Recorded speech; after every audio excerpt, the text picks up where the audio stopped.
understand what you're saying. No. There it is. Let's hear it. Well, let's hear it. Talk to us. Uh-oh. Beadle and Decker, taking on sports talk like no one else. Michelle Beadle, I'm just helping. I'm helping America one by one. Cody Decker. I 100% believe in revenge. Revenge is a great thing. Back to the sports. Back and ready for more. Every time I tune them out, they pull me back in. It's Beadle and Decker. Here's Michelle and Cody. Hello, everyone. It is Monday. It is a different type of week here on Beadle and Decker because, as you can see, I'm sitting here all by my one self-savvy, except I got Estelle Getty next to me, minding the mic as always.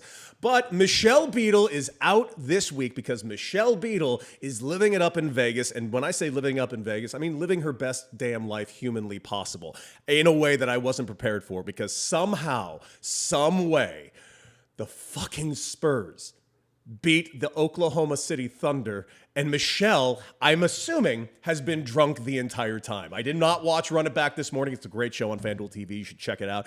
But I will say this. She's probably very, very hungover. And dear God, the NBA Cup is on fire. You got the Lakers that get knocked out. You got the Knicks that are just having the time of their lives. And, of course, Michelle Beadle's Spurs. I just want to go ahead and throw up the quote that happened before the show even started. And I believe it was Gabe the American who wrote, and I quote, "I truly hope this whole show is dedicated to the real reason for the season. The King of Kings, the one born of a virgin who is descended from on high, Victor Wembanyama."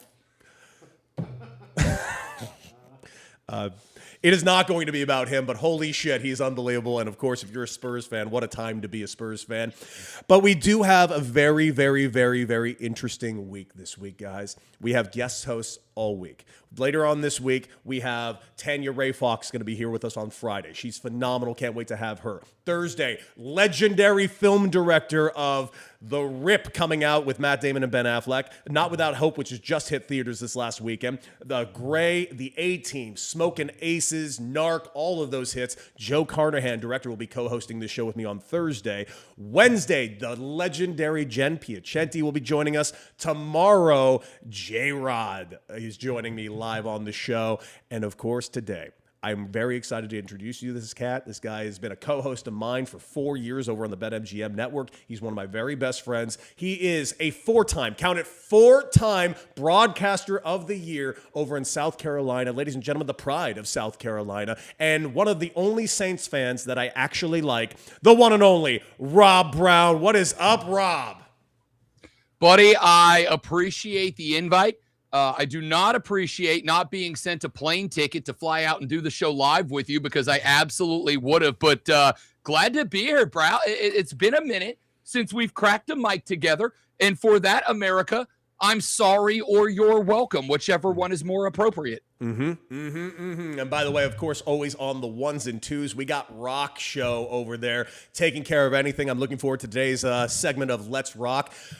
Rob has not been on this show yet, so Rob doesn't exactly know what's in front of him all that much, but let's just get right into it because holy shit, dude. My God, what a day of football yesterday. I'm not going to lie to you, dude.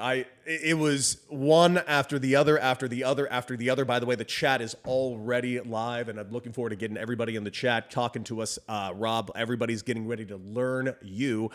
But let's talk about yesterday. The Chiefs' kingdom has fallen. It's over, bitches. It's over. No more. No more. Granted, I'm not happy that Patrick Mahomes tore his ACL. I don't root that for anybody. But they were losing that game regardless, and it leaves so many questions because this team has fallen off hard. The Chargers look pretty good. Obviously, the Broncos got another win yesterday. We will get into that as well. But Rob Brown, Chiefs kingdom falling. Are you as excited as I am, or are you sad to see this come to such a fizzling end?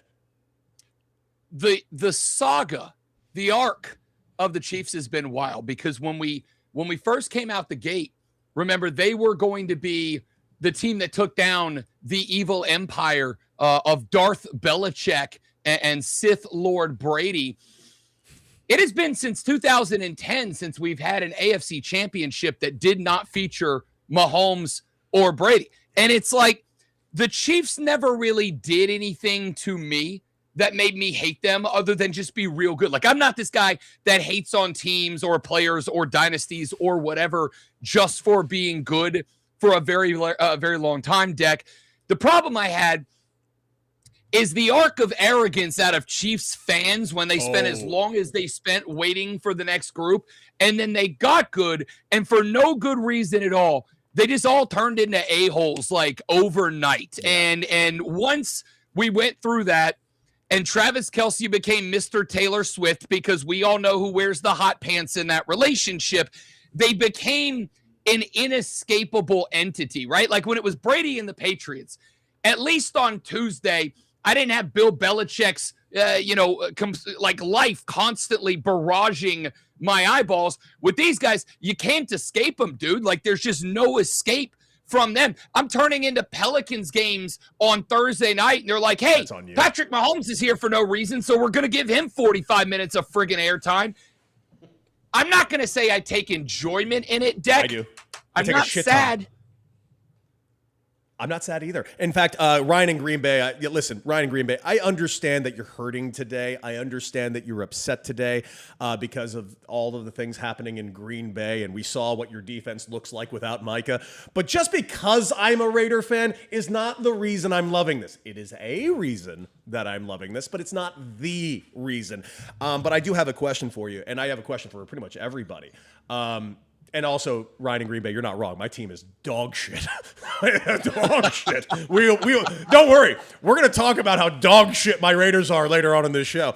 But I want to mention this. You mentioned Kelce. You mentioned Kelce and the Kelce of it all.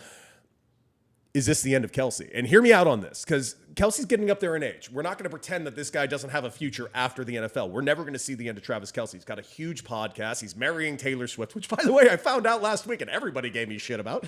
I can't stress this enough, dude. Like, I think this is the end of Travis Kelce, which we actually were already pontificating about last week when we saw the look on his face after he dropped multiple passes. But torn ACL from Patrick Mahomes.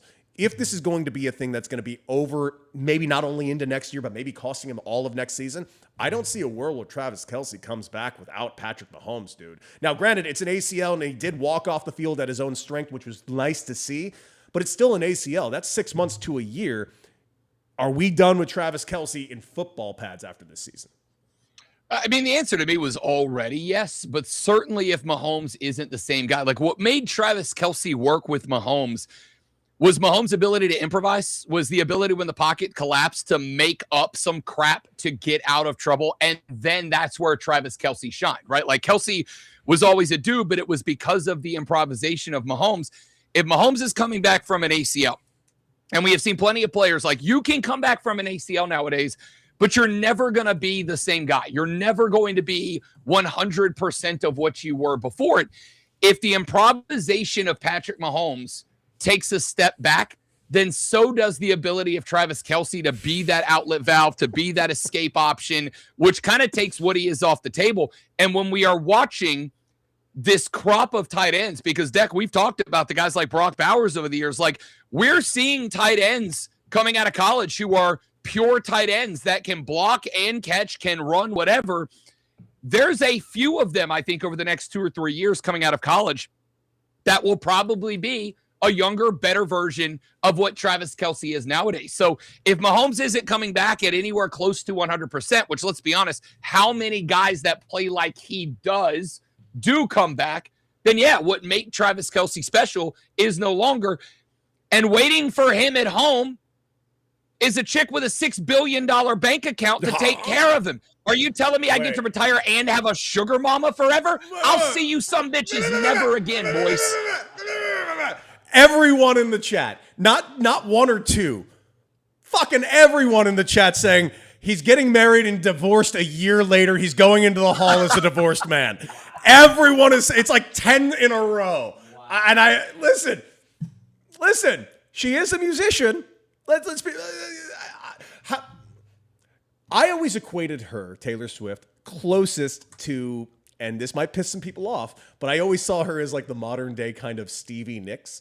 And hear me out. Think about the songs that Stevie has written. Think about the songs that Taylor has written. It's always about heartbreak and